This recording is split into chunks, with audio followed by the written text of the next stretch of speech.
వాక్యాన్ని చదువుకుందాం.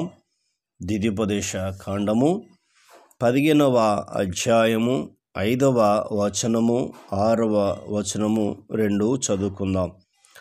కావున నేడు నేను నీకు ఆజ్ఞాపించుచున్న ఈ ఆజ్ఞలన్నిటినీ అనుసరించి నడుచుకొనుటకు నీ దేవుడైన యెహోవా మాటను జాగ్రత్తగా వినిన ఎడల మీలో బీదలు ఉండరు.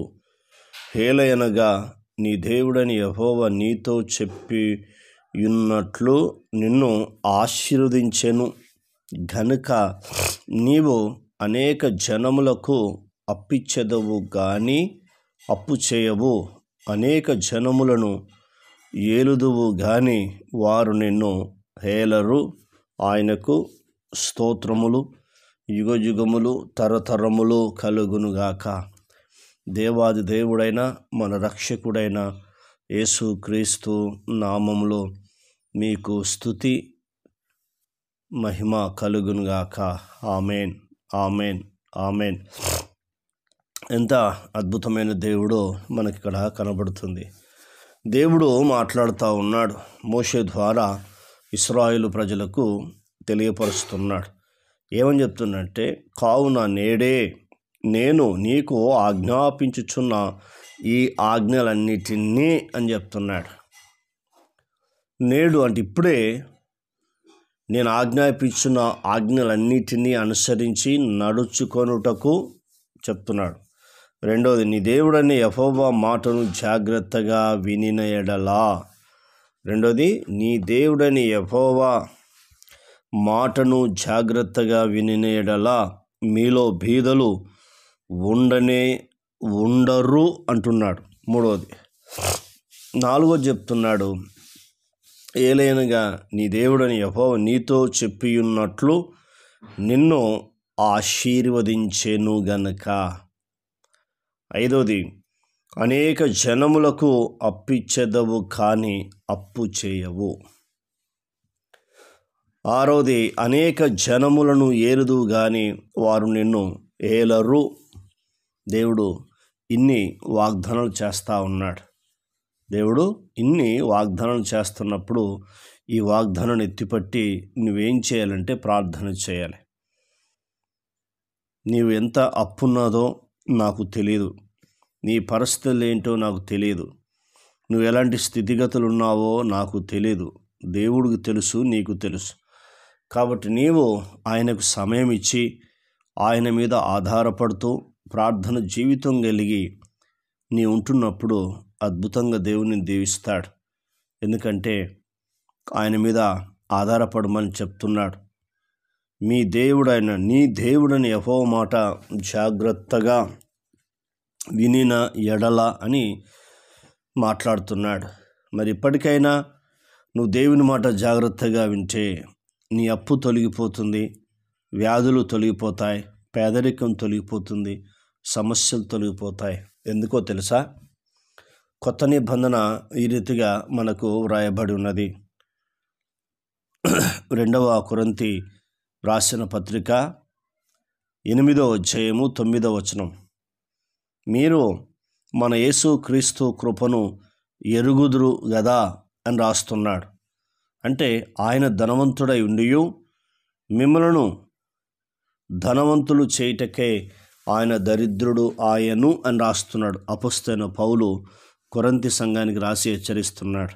నిజమే, యేసుక్రీస్తు ప్రభువారు ఎందుకు పుట్టాడు భూమి మీద అంటే ఆయన ధనవంతుడు, శ్రీమంతుడు, సృష్టికర్త అయిన దేవుడు, ఆదియు అంతము లేని దేవుడు, యుగయుగాలు తరతరాలు ఉండే దేవుడు అపొస్తలుడైన పౌలు ద్వారా మాట్లాడుతున్నాడు. ఆయన ధనవంతుడై ఉండియో మిమ్మలను ధనవంతులుగా చేయటానికి దరిద్రుడిగా ఆయను అని రాస్తున్నాడు. అందుకే కల్వరి శిలువలో చూడడం, చిన్న పొత్తి గుడ్డ చుట్టుకొని ఆయన దీనాది స్థితిలో నీ కొరకు నా కొరకు సిలువేయబడ్డాడు. పాపం వలన ఏమవుతుంది? కష్టరహితము వ్యర్థమైపోతుంది. పాపం వలన వ్యాధుల వలన అప్పుల వలన మనిషి బలహీనుడై చనిపోతున్నాడు. కాబట్టి నీ స్థానంలో, నా స్థానంలో ఆయన కుమారుడైన యేసుక్రీస్తు ప్రభువారిని సిలువకు అప్పగించాడు. ఎందుకో తెలుసా?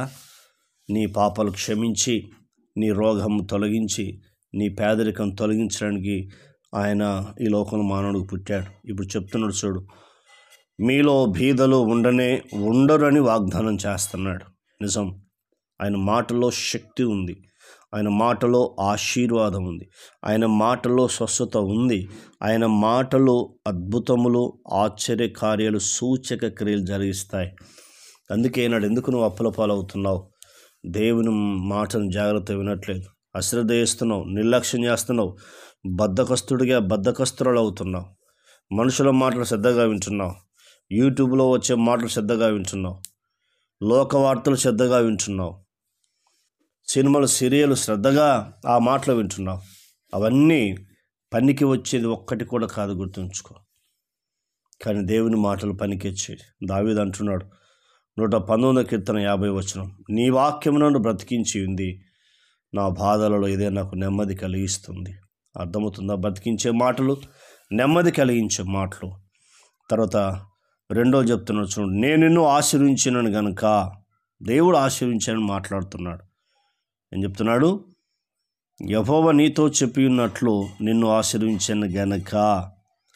మూడోది అంటు, నీవు అనేక జనములకు అప్పిచ్చేదు కానీ అప్పు చేయవిగా అని మాట్లాడుతున్నాడు. అప్పు చేయవు. అమెరికా చూడండి, ఈనాడు ప్రపంచంలో అగ్ర రాజ్యముగా చలామణి అవుతుంది, డామినేట్ చేస్తుంది. ఎందుకో తెలుసా? వారు దేవుని మాట శ్రద్ధగా వింటారు. ప్రతి ఆదివారం మందిరంలో కనబడతారు, నమ్మకంగా ఉంటారు, యథార్థంగా జీవిస్తారు, ఇచ్చే విషయంలో వెనక ముందు గారు. అందుకే ఈనాడు ప్రపంచంలో అగ్ర రాజ్యముగా పిలువబడుతున్న అమెరికా, అది యేసుక్రీస్తు కృప వలనే, యేసుక్రీస్తు దయ వలనే. మరి నీవు ఆయన మాట వింటే ఆ స్థితిలో ఉంటావు. ప్రార్థన. కన్న తండ్రి, నీకు వందనాలు. విన్న మాటలు దుష్టులకు పోకుండా సహాయం చేయండి. మీ మాట జాగ్రత్తగా వింటే బీదలు ఉండరన్నావు. నేను నీతో చెప్పి ఉన్నట్లు నిన్ను ఆశీర్వించేదని గనుక నీవు అనేక జనములకు అప్పిచ్చేదవు కానీ అప్పు చేయవు, అనేక జనములను ఏలుతావు కానీ ఎవరు నిన్ను ఏలరు అని చెప్పావు. మీ మాట శక్తి కలిగింది, జీవంతో కూడింది. ఆ మాటలు మాతో మాట్లాడేందుకు కృతజ్ఞతలు చెల్లిస్తూ యేసు నామములో పొందినాం తండ్రి.